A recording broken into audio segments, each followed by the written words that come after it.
V prvej časti sme sa pozreli na to, čo to vlastne koučovacia kultúra je a ako vyzerá. Poďme teraz viac do praxe a poďme sa pozrieť na to, že čo nám vlastne taká kultúra, taký prístup vo firme v takomto každodennom živote môže priniesť. Toto je koučovacia kultúra, level up pre vašu firmu. Pre čísla, ktoré sledujete a pre ľudí, na ktorých vám záleží. Pozdravujú vás Vierka a Martina, dve profesionálne koučky, ktoré svoje koučovacie kilometre nabehali vo firmách a s lídrami. A ktoré spája vášeň pre ľudský, rešpektujúci, efektívny a hlavne výsledky prinášajúci prístup k práci s ľuďmi. Poďme sa teda pozrieť na tie praktické príklady, ako môže koučovacia kultúra zmeniť život ľudí vo firme. A mi tak beží hlavou, že ak nás sledujú manažeri, máte, čo môže koučovacia kultúra zlepšiť v živote, v takom tom každodennom pracovnom živote pre manažera? Tak beží mi hlavou napríklad taká situácia, že som manažér a schylujem sa k mikromanažmentu. Mikromanažujem svoje týmy. Teraz ako to môže vyzerať? Keď sa pozriem na to z pohľadu toho, že som manažér, ktorý je koučovaný, tak mi to pomáha nájsť taký ten vlastný spôsob s ohľadom na to, čo ja mám v dispozícii, aby som teda ľudí nemikromanažovala, aby som dávala ten väčší priestor. To je taký jeden pohľad. A druhý pohľad je ten, že som manažér, ktorý sa naučí a osvojí si koučovacie zručnosti a mindset.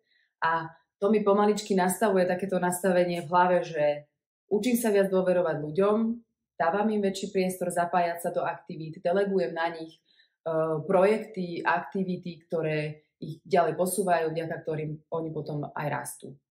A kam sa to až celé posunie, je, že ľudia sú viacej samostatní, preberajú tú zodpovednosť a zároveň tým, že pracujú na tom, čo im dáva zmysel, keďže si to skladajú a zamýšľajú sa na tým v tom kontexte, a tak majú väčšiu chuť a motiváciu vlastne na tom robiť. OK, takže môžem z toho benefitovať, aj keď ja idem do koučovacieho rozhovoru s nejakým koučom a zároveň môžem z toho benefitovať, ak si ja osvojím koučovací prístup ako manažér a budem tak pristupovať k svojim ľuďom. A oni z toho benefitujú tiež. Cool. Win.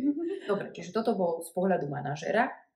A teraz, keď sa pozrieme ešte viacej zhora, z pohľadu firmy, ako môže, čo môže priniesť tá koučovacia kultúra, v akej situácii napríklad? Vieš čo, beží mi hlavou také nastavovanie celofiremných cieľov. Predstavme si situáciu. Firma má nejakú stratégiu a idú sa nastavovať celofiremné ročné ciele.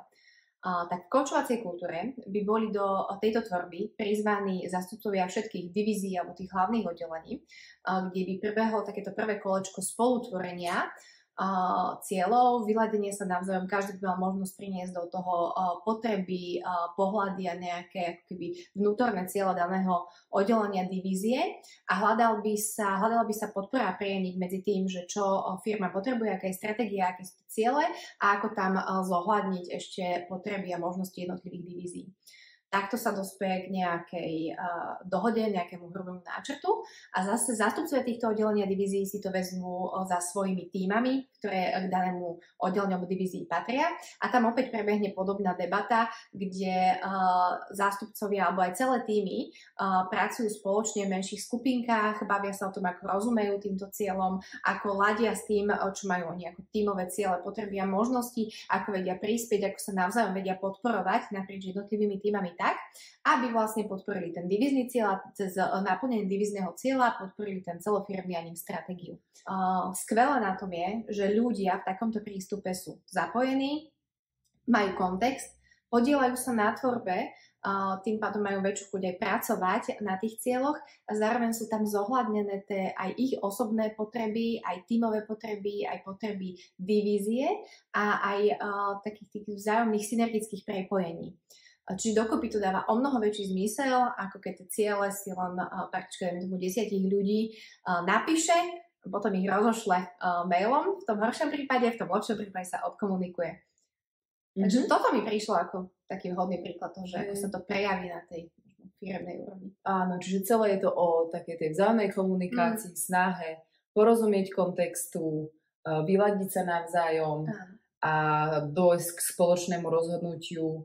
A teda nikto nikomu nič nenariaďuje a nehovorí, že ty musíš robiť to a to. Je to veľmi také partnerské, ľudské a rešpektujúce. OK, takže pozreli sme sa na koučovaciu kultúru z pohľadu manažera, z nejakého širšieho firemného kontextu. Teraz mi beží hlavou, že tak akože človek, zamestnanec, A čo sú tie momenty, tie situácie, proste tie príležitosti, kedy on vie benefitovať z toho, že je vo firme s koučovacou kultúrou.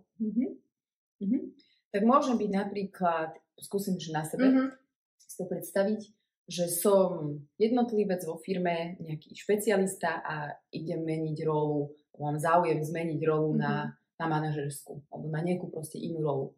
A ako to tam vyzerá je, že môj lead alebo možno interný coach, niekto z HR so mnou vedie debatu, v ktorej si to tak viacej upracem. Dám si dokopy, že ako by mala tá rola vyzerať, čo by malo byť jej výstupom, ako to bude vyzerať, keď budem úspešná na tej svojej pozícii, čo to prinesie firme, čo to prinesie ľuďom, to si upracem a upracem si aj to, že ako si ja viem v tom celom vyladiť ten svoj taký balans, že kde sú moje potreby s ohľadom samozrejme aj na potreby toho tímu a nastaviť si to tak, aby som sa neprepálila z nejakej dlhodobého hľadiska.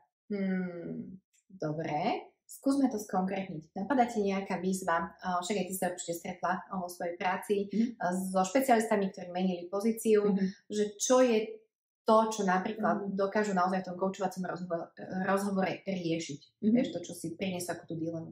Hej, že napríklad hľadám si presne ten svoj balans a môj želaný výstup, alebo teda ja budem úspešný líder vtedy, keď budem mať spokojný tím, budem mať, každý bude vedieť, čo má robiť, bude mať pravidelný feedback, na čo naviazujem one-on-one-ky. Okay. A teraz mám v tíme 30 ľudí, a viem, že užitočné mať one-on-one je aspoň teda raz za mesiac s tým človekom. 30 ľudí, 20 pracovných dní a keď naozaj, že chcem tento cieľ nejako dosiahnuť, tak si upracem, že aké mám možnosti, moje možnosti sú v tom tým pádom obmedzené a hľadám doplnenie buď možno, že nejakého druhého človeka alebo oddelegovanie vlastne tejto zodpovednosti, tej aktivity na niekoho iného. A tým pádom viem, že áno, dlhodobo to takto fungovať nemôže. Čo môžem preto urobiť, aby to naozaj fungovalo, lebo toto je jedna z tých kľúčových vecí, ktorú potrebujem v tom týme mať zastrešenú. OK, ďakujem. Super, takže máme 3 konkrétne príklady, čo vie koučovacia kultúra zlepšiť v praxi a v takom tom každodennom firemnom živote. Ale ja tak šipnem, že medzi vami sú aj ľudia, ktorí majú nejaký systém, poriadok, celok a radi by možno tú koučovaciu kultúru uchopili tak nejak celostne ako systém a nielen ako náhodné príklady z praxe. Tak čo vieme preto spraviť? Sama mám rada systém.